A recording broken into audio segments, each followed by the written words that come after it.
चुनाव आयोग का एक प्रतिनिधि मंडल मुख्य चुनाव आयुक्त राजीव कुमार उनकी अगवाई च 3 दिनें दे जम्मू कश्मीर के दौरे पर अज श्रीनगर पुज्या। श्रीनगर पुजने उपर कई जिहड़ियां राजनीतिक पार्टियां उनके नुमाइंदे चुनाव आयोग कन्नै गलबात की, उनके कन्नै मलाटी की और गल जिहड़ी उभरियै सामने आई है वो ये आई है कि विपक्षी पार्टियां का यह गलाना हा कि लोक सभा के चुनाव के कन्नै गै विधान सभा के चुनाव भी करवाए दिते जान। मेरे कन्नै मेरे सहयोगी सैयद जुनेद आशमी और खड़ोते दिन उनके गलबात करने आ। तो आशमी साहब बड़ा चबात लगा दा जिहड़ियां पार्टियां आखदियां भई अस इन्ने चिर चुनाव च हिस्सा नहीं लैगे जिन चिर स्टेट नहीं बनूगी या फिर दफा 370 जिहड़ी है परतियै बहाल नहीं होगी, ये केह् बदलाव आ? बेसिकली आज चुनाव चीफ इलेक्शन कमिश्नर अकेले हैं, उनके पास 2 और इलेक्शन कमिश्नर होते थे, वो चूंकि है नहीं तो उनके साथ कुछ और इलेक्शन कमीशन के जो ऑफिसरान अधिकारी हैं वो आए थे। वहां पर नेशनल कॉन्फ्रेंस, पीडीपी, डीपीएपी और उसके अलावा कांग्रेस, इन चारों दलों के नेताओं ने मुलाकात की सीईसी के साथ और इन चारों दलों ने, जो सूत्रों के हवाले से खबर आ रही है, ये कहा है कि हम चाहते हैं कि लोकसभा के चुनाव के साथ ही असेंबली के चुनाव भी जम्मू कश्मीर में करवाए जाने चाहिए। अब ये बहुत बड़ा परिवर्तन है। परिवर्तन इसलिए कि एक तो सबसे बड़ी बात कि नेशनल कॉन्फ्रेंस और जो गुपकार अलायंस हुआ करता था, उनको याद होगा कि उन्होंने ये कसम खाई थी कि भाई तब तक हम लोग चुनाव नहीं लड़ेंगे, तब तक हम लोग असेंबली के चुनाव में हिस्सा नहीं लेंगे जब तक 370 को लेकर सरकार को फैसला नहीं करती। उसके बाद ये भी चलिए 370 अगर आप नहीं देते तो जब तक आप स्टेटहुड रिस्टोर नहीं करेंगे हम यूनियन टेरिटरी में चुनाव नहीं लड़ेंगे। लेकिन अब वो यूनियन टेरिटरी में चुनाव लड़ने के लिए भी तैयार हो गए हैं और यूनियन टेरिटरी में अब वो लोकसभा के चुनाव के साथ असेंबली के चुनाव चाहते हैं। इसका मतलब ये हो गया कि उन्हें भी ये रियलाइजेशन हो गया है कि 370 खत्म हो गया, सुप्रीम कोर्ट का फैसला आ गया। पूर्ण राज्य स्टेटहुड कब मिलेगा कब नहीं मिलेगा उसको लेकर उन्हें भी अब लगता है क्लैरिटी हो गई है कि अभी इतनी जल्दी ये काम होने वाला नहीं है।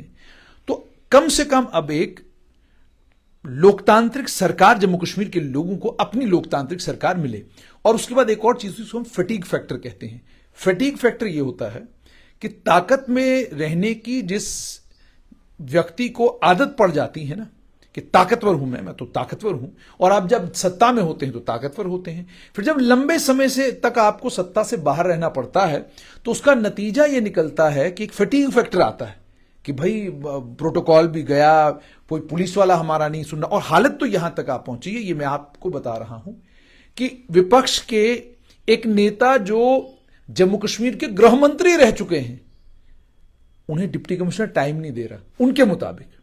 अच्छा, सिर्फ इतना ही नहीं, विपक्ष के एक और बड़े नेता जो जिन्होंने कई मंत्रालयों में काम किया हुआ है, उन्हें एक एसडीएम उनका फोन उठा के राजी नहीं, उन्हें एक एसडीएम से बात करने के लिए एसडीएम के दफ्तर जाना पड़ा और उसके बाद भी एसडीएम ने 5 मिनट दिए और 6ठे मिनट में कहा जनाब मेरी ऑनलाइन मीटिंग है आप चले जाएं। यह विपक्ष के नेताओं का इस समय हाल है। तो जब आपकी हालत यह हो जाती है कि ना कोई जिले का अधिकारी, ना कोई तहसील का अधिकारी और ना कोई गांव लेवल पर काम करने वाला अधिकारी आपकी बात सुन रहा हो, तो फिर आपको यह लगता है कि भाई अब तो बात अपनी सुनवाने का तरीका यही है कि हम लोग सत्ता में वापस आ जाएं। जहां तक लोगों के सुख का ताल्लुक है, लोगों की परेशानियों को दूर करने का ताल्लुक है, वो तो प्रशासन भी कर सकता है। वो तो आम लोग खुद भी अपनी परेशानियां लेकर प्रशासन के पास जाते हैं तो कोशिश करते हैं कि उनको सरकार एड्रेस करे। लेकिन एक लोकतांत्रिक ढांचे में आपको मौका मिलता है कि आप अपनी पूरी बात अपने प्रतिनिधि के सामने रखते हैं और आपका प्रतिनिधि वो बात जो है सरकार के समक्ष रखता है। लेकिन ज्यादातर इन पॉलिटिकल पार्टीज को यही है फटीग फैक्टर कि जनाब हम सत्ता में नहीं हैं और हमारा सत्ता में आना जरूरी है, क्योंकि अगर हम सत्ता में नहीं आए तो ना आने के कारण जो परेशानियां झेलनी पड़ रही हैं हमको, यह हमें लंबे समय तक झेलनी पड़ सकती हैं। परेशानियां तो उन्हें की आवा करती हैं। लोक सभा के चुनाव जेडे होने गए होने, क्या तुसें की लगता है कि विधान सभा के चुनाव भी इस साल होंगे? आज जहां तक विधानसभा के चुनावों का ताल्लुक है, असेंबली के चुनाव तो जम्मू कश्मीर में इस साल में होना तय है बिल्कुल। असेंबली के चुनावों की घोषणा लोकसभा के चुनावों के साथ हो, अगर होगी भी तो मुझे कोई अचरज नहीं होगा, कोई अचंबा नहीं होगा मेरे लिए, क्योंकि हम इस साल के शुरू होते ही स्ट्रेट लाइन पर हम लोगों ने बिल्कुल ये बड़े यकीन और भरोसे के साथ, जैसे पहाड़ी कबीला के लोगों को एसटी जो मिला, तो लगभग आज से 2-2.5 साल पहले स्ट्रेट लाइन पर ही हमने कहा था कि एसटी पहाड़ी कबीला को मिलकर रहेगी, चाहे कोई कितना भी जोर लगा ले वो होगा। इसी तरीके से चुनाव को लेकर भी स्पष्ट रूप से जो जानकारी मेरे पास है वो जानकारी ये है कि इस साल जम्मू कश्मीर में असेंबली के चुनाव होना तय है। म्युनिसिपैलिटी के हो या ना हो, पंचायत के चुनाव करवाएं या ना करवाएं, लेकिन असेंबली के चुनाव होंगे भी और जम्मू कश्मीर के लोगों को अपनी चुनी हुई लोकतांत्रिक सरकार मिलेगी। मगर अब क्या ये लोकसभा के साथ होंगे, तो उसमें दो चीजें हैं। लोकसभा के साथ चुनाव होने की जो संभावना है वो यूं कहिए आप 60-40 है, 60% संभव है कि हो सकता है चुनाव की घोषणा कर दी जाए, लेकिन 40% इसलिए संभव नहीं है क्योंकि आप चाहेंगे कि लोकसभा के चुनाव को अगर हम असेंबली के चुनावों के साथ कराएंगे तो आपको बहुत बड़ी सुरक्षा व्यवस्था करनी पड़ सकती है, और आप नहीं चाहेंगे कि लोकसभा के चुनावों के साथ असेंबली के चुनाव करा के वो जो स्पेक्टिकल होगा कि पूरी दुनिया देखेगी कि जम्मू कश्मीर में असेंबली के चुनाव हुए और 70 से 80% जम्मू कश्मीर के लोगों ने अपने मत के अधिकार का इस्तेमाल किया, वो आप तभी दिखा सकते हैं जब लोकसभा के चुनावों का शोर न हो। अगर लोकसभा के चुनावों का शोर होगा तो आपके असेंबली के चुनाव फिर किसी को पता भी नहीं चलेगा कि जनाब जम्मू कश्मीर में असेंबली के चुनाव हो गए। तो अंतर्राष्ट्रीय लेवल पर जम्मू कश्मीर को लेकर एक पिक्चर प्रेजेंट करने की कोशिश जो पाकिस्तान करता है या उसकी एजेंसियां या उसके साथ जुड़े हुए लोग करते हैं, उस तस्वीर को अगर आपने बदलना है तो बदलने का तरीका यह नहीं है कि आप लोकसभा के साथ असेंबली के चुनाव कराएं। यह तरीका है कि आप असेंबली के चुनाव जो समय जो कालखंड आपको मिलता है, मतलब जैसे मैंने आपको अगस्त और सितंबर के बीच में या सितंबर और अक्टूबर के बीच में या अक्टूबर और नवंबर के बीच में आप करवा सकते हैं। मगर एक बात तो बिल्कुल तय है कि ये लोकसभा के चुनावों के साथ अप्रैल मई में हो जाए या ये असेंबली के चुनाव अक्टूबर नवंबर में हो जाए, जम्मू कश्मीर के तमाम राजनीतिक दलों को कमर कस लेनी चाहिए क्योंकि उनके टेस्ट की जो बारी है वो आने वाली है। गुपकार गठबंधन की अगर अस गल करचै तो गुपकार गठबंधन की बनया, ओदा मकसद क्या, ये सारे जानते हैं, तो क्या इस वेले कोई वजूद है उसका? गुपकार तो खत्म हो गया। गुपकार के खत ऑफिशियली खत्म होने के बाद गुपकार के प्रवक्ता नहीं बल्कि पार्टियों के प्रवक्ता और पीडीपी की नेता महबूबा मुफ्ती उसको बचा रही हैं। वैचारिक तौर पर यदि आप लोग एक साथ हैं, आपका गठबंधन अगर विचार की बुनियाद पर हुआ है और आप वाकई 370 और बाकी मुद्दों को लेकर बहुत गंभीर हैं, तो आपकी रिव्यू पिटीशन सुप्रीम कोर्ट में डली थी, उस पर कोई कहानी उसके बाद सुनने को नहीं मिली। आप जिस वक्त ये आर्टिकल 370 पर सुनवाई सुप्रीम कोर्ट में चल रही थी, आप फोटो खिंचवा रहे थे, उमर अब्दुल्ला के बड़े फोटो आए, महबूबा मुफ्ती के बयान आए, मुजफ्फर हुसैन बेग खुद वहां पर पेश हुए, आप सारे लोग वहां पर गए। लेकिन जब फैसला आया, फैसला आने के बाद सुप्रीम कोर्ट ने रिव्यू करने से तो आपको रोका नहीं था, तो आप तो रिव्यू पिटीशन डाल सकते थे। आपके पास इतने सारे बड़े बड़े वकील हैं जिन वकीलों के आपके साथ होने का दावा आप लोग करते हैं, लेकिन आपने रिव्यू पिटीशन नहीं डाला। अगर आपने रिव्यू पिटीशन नहीं डाला तो इसका मतलब आप गंभीर नहीं है। और दूसरा, ये तनातनी आज की नहीं है। 5 अगस्त 2019 के बाद से ही बीजेपी नेशनल कॉन्फ्रेंस पीडीपी पर प्रहार करती रही है कि आप बीजेपी को जम्मू कश्मीर में लाने वाले हैं, जबकि सच्चाई यह है कि 1999 में तो नेशनल कॉन्फ्रेंस लाई थी, जब आप अलायंस में हो गए, जब आप एक साथ चल पड़े, आप पोटा लाए, आप अन्य कई और कानून जम्मू कश्मीर में उसी कालखंड में आए हैं, तो इसका मतलब आप भी बीजेपी के साथ अलायंस में रहे हैं। तो कोई लाया उनको ऐसा तो नहीं है। बीजेपी का संगठन यहां पर काम कर रहा था, लंबे समय से बीजेपी का संगठन यहां पर 1947 से है। पहले जनसंघ के रूप में था, बाद में भारतीय जनता पार्टी हुआ। अब भारतीय जनता पार्टी का वजूद इतना बड़ा हो चुका है कि घाटी में अब उनके कार्यकर्ता हैं। और आज हमारे इंटरव्यू में श्यामलाल शर्मा ने कहा कि कहां एक वक्त में कश्मीर के एक बड़ी नेता ने कहा था कि झंडे को कांधा देने वाला घाटी में कोई नहीं मिलेगा। अब तो हालात ये हैं कि लोग बीजेपी का कमल का फूल सर पे लगा के घूम रहे हैं। तो इसका मतलब ये हो गया कि गुपकार गठबंधन, जो उद्देश्य गुपकार गठबंधन का था, वो उस समय पे मैं भी कहता था कि ये अलग अलग आइडियोलॉजी वाले लोग, पीडीपी का जन्म ही नेशनल कॉन्फ्रेंस के एंटी हुआ है कि भाई पीडीपी जिस पार्टी का जन्म ही नेशनल कॉन्फ्रेंस की विचारधारा और नेशनल कॉन्फ्रेंस का जो काम करने का तरीका था या सरकार चलाने का तरीका था उसके विरोध में हुआ हो, उस पार्टी का अलायंस बाद में नेशनल कॉन्फ्रेंस के साथ हो, ये ताकत के लिए तो हो सकता है, लेकिन ये आप कहेंगे कि इसको किसी भी तरीके से आप आइडियोलॉजिकली जस्टिफाई कर पाएंगे, आप इसको आइडियोलॉजिकली जस्टिफाई नहीं कर सकते।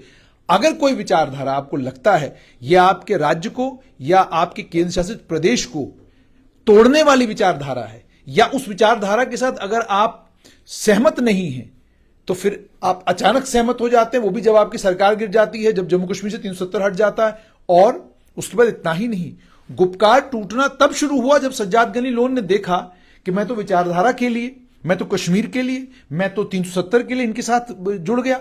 और जुड़ने के बाद उसने देखा कि जब डीडीसी के चुनाव हुए तो उन्होंने चुनाव में अजीब तमाशा देखा। उन्होंने देखा कि एक तरफ से गुपकार गठबंधन ने एक कैंडिडेट खड़ा किया है, दूसरी तरफ से नेशनल कॉन्फ्रेंस ने कैंडिडेट खड़ा किया हुआ है। तो उन्होंने कहा भैया गुपकार का कैंडिडेट तो मेरा कैंडिडेट पीपल्स कॉन्फ्रेंस की तरफ का कैंडिडेट है, और नेशनल कॉन्फ्रेंस का कैंडिडेट भी आपने खड़ा कर दिया। तो ये कौन सा मतलब गुपकार का गठबंधन है, और ये किस तरह का गठबंधन है। तो उन्होंने बाद में यही कहा कि भाई ये तो पावर प्ले है सारा, तो मैं इस पावर प्ले का हिस्सा बनना नहीं चाहूंगा, तो वो निकल गए।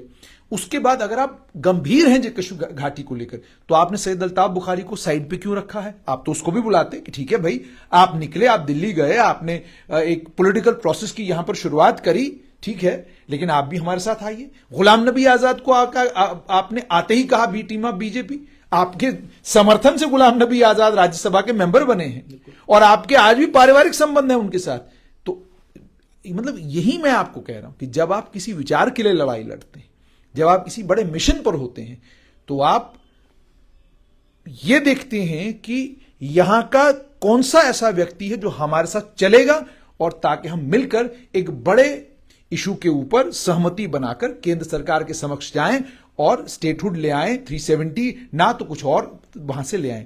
जब वो सब चीजें ना हो और आप चॉइस पिक एंड चूज करें, और फिर जैसे मैंने आपको कहा डीडीसी के चुनाव का तो उदाहरण भी मैंने आपको दे दिया, तो सिंपल है कि नेशनल कॉन्फ्रेंस इस बात को लेकर बिल्कुल कॉन्फिडेंट है, और उनको होना भी चाहिए, उनके पास कैडर भी है कि जम्मू कश्मीर में हमारे पास अच्छी खासी ताकत है। हमें पीडीपी की जरूरत नहीं, पीडीपी को हमारी जरूरत है। हमें कांग्रेस की कोई जरूरत नहीं, कांग्रेस को हमारी जरूरत है, क्योंकि हमारे पास कैडर भी है, ताकत भी है, और हम लोकसभा में भी और असेंबली में भी अच्छा खासा परफॉर्म करेंगे। आम जनमानस से भी आप बात कीजिए, वो भी आज कहता है कि जब चुनाव होंगे तो ये तो बीजेपी और नेशनल कॉन्फ्रेंस का मुकाबला होगा। तो ये जो लोग बात कर रहे हैं, ये जमीन पर कितनी है ये तो चुनाव के समय पता चलेगा, लेकिन अभी तो ये परिस्थिति है। तो इस परिस्थिति में मुझे ये बताइए, डॉक्टर फारूक अब्दुल्ला या उमर अब्दुल्ला को क्या जरूरत है महबूबा मुफ्ती के साथ दोस्ती करने की? उन्हें क्या जरूरत है गुलाम नबी आजाद को अपनी गोद में बिठाने की? भैया वो तो कहेंगे आप जाइए, हमें कोई आपकी जरूरत नहीं, क्योंकि हम तो सब जीत रहे हैं। ये जब आपको कॉन्फिडेंस एक नेता के अंदर, इसे और कॉन्फिडेंस आपको हो, तो फिर तो इसीलिए मैंने कहा गुपकार और डॉक्टर फारूक अब्दुल्ला और जो हैं वो जम्मू कश्मीर को नहीं, दिल्ली को बहुत समझते हैं। जिस दिन 5 अगस्त 2019 को 370 अमेंड हुआ, यकीन से मैं आपको कहता हूं डॉक्टर फारूक अब्दुल्ला ने उसी वक्त अपने पार्टी के लोगों को कहा होगा कि भाई ये चला गया, ये नहीं आने वाला अब, ठीक है। तो अब हमें आहिस्ता आहिस्ता इससे बाहर निकलना है, और लोगों को भी इससे बाहर निकालना है और आगे चलना है। ਆਸ਼ਮੀ ਸਾਹਿਬ ਦੋ ਜਿਹੜੀਆਂ ਲੋਕ ਸਭਾ ਦੀਆਂ ਸੀਟਾਂ ਬੀਜੇਪੀ ਦੇ ਸੰਦਰਭ ਵਿੱਚ ਗੱਲ ਕਰਚਾ ਤੇ ਉਹਦੇ ਜਿਹੜੇ ਕੈਂਡੀਡੇਟ ਹਨ ਉਹ ਡਿਕਲੇਅਰ ਹੋ ਚੁੱਕੇ ਕਿ ਉਹ ਪਹਿਲੇ ਵੀ ਇਹਦੇ ਗਿਆ ਕੈਂਡੀਡੇਟ ਸੰਸਦ ਹੈ। ਬਾਕੀ ਜਿਹੜੀਆਂ ਸੀਟਾਂ ਜੀਆਂ ਰਜੌਰੀ ਪੁੰਛ ਅਨੰਤਨਾਗ ਹੈ ਜਾਂ ਦੂਆ ਹਾਲੇ ਤੱਕ ਉਹਦੀ ਘੋਸ਼ਣਾ नहीं हुई, तो उसके आगे क्या? जहां तक जम्मू रियासी का ताल्लुक है, जम्मू रियासी सीट के ऊपर भारतीय जनता पार्टी मजबूत इसलिए है क्योंकि प्राइम मिनिस्टर मोदी का फैक्टर है। तो आप तो प्राइम मिनिस्टर मोदी को माइनस नहीं कर सकते, क्योंकि आप जिस भी कैंडिडेट को, प्रत्याशी को खड़ा करेंगे वो आपने प्रधानमंत्री के खिलाफ करना है। लेकिन कांग्रेस के पास हैं, वो ताराचंद को उतार सकते हैं मैदान में, और इसी क्षेत्र से वो रमन भल्ला को भी उतार सकते हैं, वो भी एक दमदार खिलाड़ी हैं, मैदान में उतर सकते हैं वो। लेकिन वहीं पर खतरा यह भी कि कहीं डीपीएपी गुलाम नबी आजाद जुगल किशोर को मैदान में उतार सकते हैं, ये भी संभावना है। बिल्कुल बिल्कुल वो उतार सकते हैं, क्योंकि देखिए हर एक आदमी यहां अपना राजनीतिक खेल अपने तरीके से खेल रहा है, पत्ते कोई भी खोल सकता है। दूसरी तरफ उधमपुर डोडा क्षेत्र का जहां तक ताल्लुक है, डॉक्टर जितेंद्र सिंह वहां से आते भी हैं। उसके बाद सैटरडे संडे को वो दिल्ली से आते थे, और कभी कठुआ और कभी डोडा और कभी उधमपुर का दौरा भी वो लगाते थे। मेंबर पार्लियामेंट के तौर पर उनके ऊपर कोई आरोप करप्शन का नहीं है। का आप अपने घर में या अपने मोहल्ले में या किसी के कान में कोई कहानी कह दें, वो कहानी वो चलता नहीं है।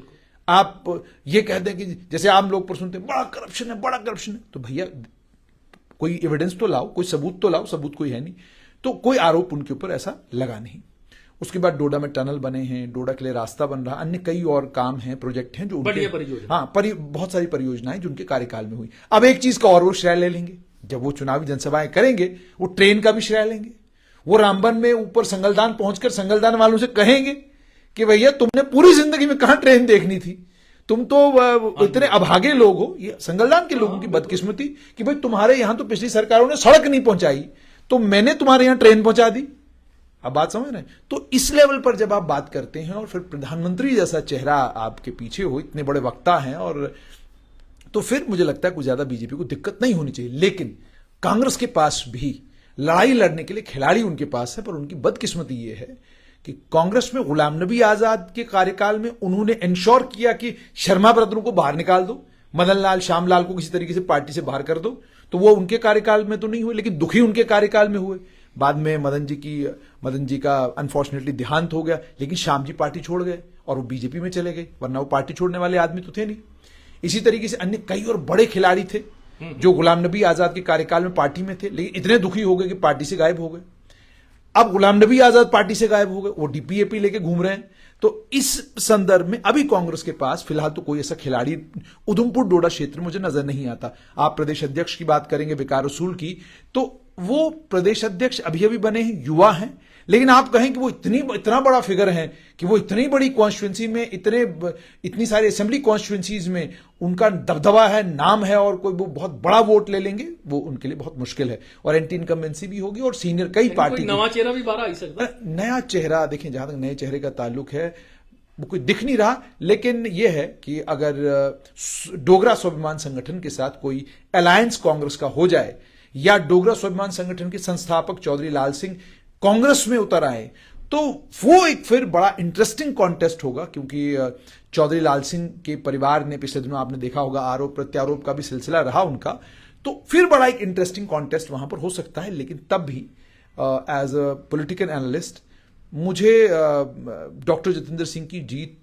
में कोई मुश्किल उनको आए या बड़ी कोई दिक्कत उनको हो, वो नजर नहीं आ रही। उसका कारण है कि जैसे मैंने आपको कहा, डीपीएपी ने गुलाम मोहम्मद सरूरी को खड़ा किया, तो आप एक ऑर्डिनरी 5वीं क्लास के बच्चे को भी ये सवाल पूछेंगे कि बेटा ये बताओ, यहां से सरूरी अंकल खड़े हुए हैं, तो कौन सरूरी अंकल का वोटर कौन है, तो वो भी बता देगा आपको कि सरूरी अंकल का वोटर कौन है। इतना तो आज ज्ञान जो है 5वीं 6वीं 7वीं क्लास में पढ़ने वाले बच्चे, तो वो किसी को बताने की जरूरत नहीं है कि सरूरी अंकल क्यों खड़े हुए हैं। तो अब इन परिस्थितियों में भारतीय जनता पार्टी दोनों सीटों के ऊपर उन्हें कोई ज्यादा घबराने डरने की जरूरत नहीं है। अब एक ही जगह पेच फंसता है, वह है पुंछ, राजौरी और अनंतनाग लोकसभा क्षेत्र। अब उसमें किन्हें मैंडेट मिलता है? अब इनमें भारतीय जनता पार्टी के अध्यक्ष का नाम भी सर्वप्रथम है कि जी उनका नाम भी है, डॉक्टर शहनाज गनाई का नाम भी आ रहा है, और एक और सर्विंग आईएएस अफसर हैं, उनका नाम भी आ रहा है। किसी को भी वो मैंडेट दें, उन्हें नेशनल कॉन्फ्रेंस के मियां अल्ताफ से टक्कर लेने के लिए तैयार रहना है। अगर नेशनल कॉन्फ्रेंस मियां अल्ताफ को खड़ा करती है, तो अगर मियां अल्ताफ खड़ा नेशनल कॉन्फ्रेंस की तरफ से वो नहीं खड़े होते, किसी और को वो मैंडेट देते हैं, तो फिर ये सीट ओपन हो जाएगी। यहां कांग्रेस की तरफ से, अब कांग्रेस के पास भी बड़े सारे प्रत्याशी हैं, पर उनकी दिक्कत यह है कि अगर राजौरी वाले को आप खड़ा करते हैं तो पुंछ वालों से परेशानी है, और अगर पुंछ वाले को खड़ा करेंगे उसको राजौरी वालों से परेशानी है। तो आपको कैंडिडेट ही वही खड़ा करना है जो, जैसे मियां अल्ताफ सबने की मंजूर हुए। मियां अल्ताफ एक रिलीजियस फिगर है, धार्मिक धर्मगुरु हैं। गुजरों में बकरवाल कबीला के लोगों में, इन कबीला के लोग, ये कबीला के लोग उनका बहुत एहतराम करते हैं, बहुत मानते हैं उनको। पहाड़ी कबीला के लोगों में भी उनके प्रति कोई गुस्सा या उनके प्रति कोई नाराजगी नहीं है, क्योंकि अगर आप मियां अल्ताफ के पूरे जीवन काल को देखेंगे, मैंने तो बहुत करीब से उनको देखा है और उनकी राजनीति को देखा है, मैंने कभी उनको किसी वर्ग विशेष के खिलाफ, किसी धर्म के खिलाफ कभी कुछ बोलते हुए या कोई अभद्र या कोई गलत टिप्पणी करते हुए नहीं सुना। कभी पहाड़ी गुज्जर कबीला की लड़ाई को बड़ा करते हुए नहीं देखा, मैंने नहीं देखा। ठीक है, तो उसके चलते एक नॉन कॉन्ट्रोवर्शियल फिगर है, क्लीन, साफ इमेज, साफ शफाफ इमेज वाला आदमी है, और अगर वो वहां से उतरते हैं तो उसका एक जबरदस्त इंपैक्ट पड़ेगा। और वो एक चीज है कि वहां पर फिर बीजेपी को ऐसा खिलाड़ी उतारना पड़ेगा जो खिलाड़ी इतनी बड़ी शख्सियत को इस राजनीति के मैदान में पछाड़ सके, वो एक। और उसके बाद हाँ, पहाड़ी कबीला के लोगों ने जरूर कहा है कि जी हम एहसान का बदला एहसान से चुकाएंगे, लेकिन पहाड़ी कबीला के इकबाल मलिक हो, मुश्ताक बुखारी हो या कोई भी दूसरा बड़ा लीडर हो, आप वोटर के मन की बात नहीं पढ़ सकते। आप ये गारंटी नहीं दे सकते कि मेरे यहां कॉन्स्टिट्यूंसी में 40,000 वोटर है, तो 40,000 वोट डालेगा, ये गारंटी क्योंकि आप वोटर के मन की बात नहीं पढ़ ਹੁਣ सकते। ਤੇ ਘਰਾਂ ਦੀ गारंटी नहीं इंसान ले सकता। और उसके बाद एक और परेशानी ये है कि आप नहीं जानते कि चुनाव जिस दिन पुंछ रजौरी में जिस दिन वोट पड़ना होगा, परिस्थितियां क्या होंगी। परिस्थितियों से मेरा मतलब ये, अब जब चुनावी घमासान शुरू होना है, वाद विवाद होने हैं, तकरीरें होनी है, जबरदस्त होनी है। भाषणबाजी होनी है, उस भाषणबाजी में कंट्रोवर्सी होनी है, उस भाषणबाजी में सब कुछ होना है। जब वो सब कुछ होगा, उसका असर आज मतदाता पे पड़ता है, क्योंकि सोशल मीडिया के जरिए, टीवी के जरिए, डिबेटों के जरिए वो सब कहां पहुंच रहा है, लोगों के घर घर में पहुंच रहा है। तो जब लोगों के घर घर में पहुंच रहा है तो नतीजा क्या निकलेगा, वो इसका मतलब ये होगा कि वोट और ज्यादा पोलराइज होगा। वोट जब पोलराइज होगा तो फिर उस कॉन्स्टिट्यूंसी में फिर आपके लिए थोड़ी दिक्कत है, थोड़ी परेशानी है। इसलिए मैंने कहा कि बीजेपी के लिए एक पॉजिटिव एजेंडा इस सारे इलाके में लेकर चलने की जरूरत है। अगर उनको नेशनल कॉन्फ्रेंस के लिए इस कॉन्स्टिट्यूंसी में मियां अल्ताफ से बेटर बेट कोई भी नहीं है। श्रीनगर में उनके पास उमर अब्दुल्ला है, बारामुल्ला की कॉन्स्टिट्यूंसी में उनके पास मीर सैफुल्ला एक अच्छा ऑप्शन है। उसके अलावा मीर सैफुल्ला के अलावा अन्य कई और नाम, आगा सैयद रूहुल्ला है, और भी कई नाम है उनके पास जिनको मैदान में उतार सकते हैं। पर बारामुल्ला में मुकाबला सज्जाद गनी लोन के साथ है। लोन को अगर अल्ताफ बुखारी की थोड़ी मदद हो जाती है तो फाइट जबरदस्त हो ही सही लड़ाई। श्रीनगर में देखना यह होगा कि उमर अब्दुल्ला के मुकाबले में कौन प्रत्याशी खड़ा होता है, वो बड़ा इंटरेस्टिंग होगा। और इसमें मैंने आपको कहा कि महबूबा मुफ्ती को का लेकर बयान आया था पिछले दिनों, उन्होंने कहा कि नहीं वो लड़ेंगी अनंतनाग से या नहीं लड़ेंगी, वो भी एक मतलब इंपॉर्टेंट, मतलब अभी वही पोजीशन है वहां पर। लेकिन ओवरऑल अभी यही है कि वो राजनीतिक दल, इसीलिए मैं बार बार ये कहता हूं कि जम्मू कश्मीर हो या देश का कोई भी भाग हो, राजनीति में दो बातें कभी नहीं करनी आपने। पहली बात ये नहीं कहनी कि मैं कभी राजनीति के मैदान में नहीं उतरूंगा, मैं चुनाव कभी नहीं लड़ूंगा जब तक ये नहीं होगा, जब तक वो नहीं होगा। ये कहानी नहीं गानी होती। जज्बात घर छोड़कर आना पड़ता है आपको, इमोशंस इन्हें घर छोड़कर आना पड़ता है आपको जब आपको राजनीति में उतरना है। आपको ये समझना है कि आप कोई धार्मिक धर्मगुरु नहीं है, आप कोई ऐसे व्यक्ति नहीं है कि मतलब जिसके ऊपर इतना बोझ है धर्म का और सब चीजों है। आप एक आम आदमी हैं, आप एक इंसान हैं। आप ये समझें कि परिस्थितियां थी, 370 हट गया, एक पार्टी का एजेंडा था, उन्होंने हटाना था, उनकी सरकार आई, उन्होंने अपने कार्यकाल में खत्म कर दिया। उसके बाद जब उसके ऊपर सुप्रीम कोर्ट की मोहर भी लग गई तो फिर सवाल यह पैदा होता है कि आप पॉलिटिशियन हैं, आपको नजर नहीं आ रहा था, आपको समझ नहीं आ रहा था कि कोई चीज अगर की गई है तो अगलों ने भी पूरा दिमाग लगाया होगा, सारा कानून पढ़ा होगा, और उस सारे कानून को पढ़ने के बाद वो लोग इस नतीजे पर पहुंचे होंगे। तो जरूरत किस चीज की थी? पॉलिटिकल सैगैसिटी की। ठीक है, जो हो गया वो हो गया, बट अब आगे बढ़ने की जरूरत है। तो कैसे आगे बढ़ें? एक लोकतांत्रिक सरकार जल्द से जल्द जम्मू कश्मीर में बन जाए। तो इस तरह के माइंडसेट के साथ अगर आप चलते तो शायद अभी तक जम्मू कश्मीर में चुनाव भी हो गए होते और आपकी एक लोकतांत्रिक सरकार भी बन गई होती। लेकिन अब जाओ इस माइंडसेट के साथ चलेंगे नहीं। अभी परसों प्रधानमंत्री नरेंद्र मोदी की रैली हुई, उसमें 35,000, 40,000, 50,000 जितने भी लोग थे या लाख, 1.5 लाख जितने भी लोग थे आ गए। उपराज्यपाल शासन में वो हुआ, आपने फौरन ट्वीट कर दिया। अब ये ट्वीट वहीं रहेगा, ये नेताओं को याद रखना है, कहीं नहीं जाएगा। मान लीजिए 6 महीने बाद आपकी सरकार बन जाती है, प्रधानमंत्री मान लीजिए नरेंद्र मोदी ही हैं, क्या करेंगे आप? आपको भी आमंत्रण दे रहा है, आपको भी बख्शी स्टेडियम में प्रोग्राम कराना है, उसी बख्शी स्टेडियम में वही भीड़ फिर इकट्ठी हो जाएगी। क्या कहेंगे उस दिन? फिर आप क्या कहेंगे? और उस दिन अगर आपने ट्विटर पर ट्वीट करके ये कह दिया कि बड़ी जनसभा जो है लोग स्वागत करने के लिए प्रधानमंत्री नरेंद्र मोदी का आ गए, तो हम ही पत्रकार पुराना आपका ट्वीट निकालकर आपको याद कराएंगे कि भाई साहब जब फलां टाइम में रैली हुई थी उसमें 1.5 लाख लोग आए थे या 50,000, 80,000, लाख लोग आए थे, तब तो आप कह रहे थे कि ये तो सरकारी मुलाजिम है, ये तो फलाना है, ये तो ढमकाना है। आज क्या हो गया आपको? तो इसीलिए whenever you are in politics you need to understand you are a politician. So when you are a politician, आपका एजेंडा अगर पॉजिटिव है और आप अगर हालात को समझते हुए आगे बढ़ते हैं तो आपकी जीत निश्चित है। बहुत बहुत शुक्रिया। लोक सभा ਦੇ ਕੰਨੇ ਵਿਧਾਨ ਸਭਾ ਚੁਣਾਵ ਦੀ ਘੋਸ਼ਣਾ ਹੁੰਦੀ ਜਾਂ ਨਹੀਂ ਹੁੰਦੀ ਹੈ, ਇਸ ਬਾਰੇ ਤੇ ਅਸ ਕੁਝ ਦੱਸ ਨਹੀਂ ਸਕਦੇ। ਆਉਣ ਵਾਲੇ ਸਮੇਂ 'ਚ ਇਹ ਪੂਰੀ ਤਸਵੀਰ ਜਿਹੜੀ ਹੈ ਉਹ ਸਾਫ਼ ਹੋਈ ਆਗ। ਜੰਮੂ ਰਿਆਸੀ ਜਾਂ ਉਧਮਪੁਰ ਡੋਡਾ ਸੀਟ ਉੱਪਰ ਤੇ ਮੈਨੂੰ ਲੱਗਾ ਕਰਦਾ ਕਿ ਸਭ ਕੁਝ ਠੀਕ ਠਾਕ ਚੱਲਾ ਕਰਦਾ ਹੈ, ਪਰ ਸਹੀ ਖਿਡਾਰੀਆਂ ਦੀ ਜਿਹੜੇ ਘੋਲ ਉਹ ਬਾਕੀ ਸੀਟਾਂ ਪਰ ਲੱਗਣੇ ਨੇ, ਦੇਖਣੇ ਆ ਸਮਾਂ ਆਉਣੇ ਪਰ।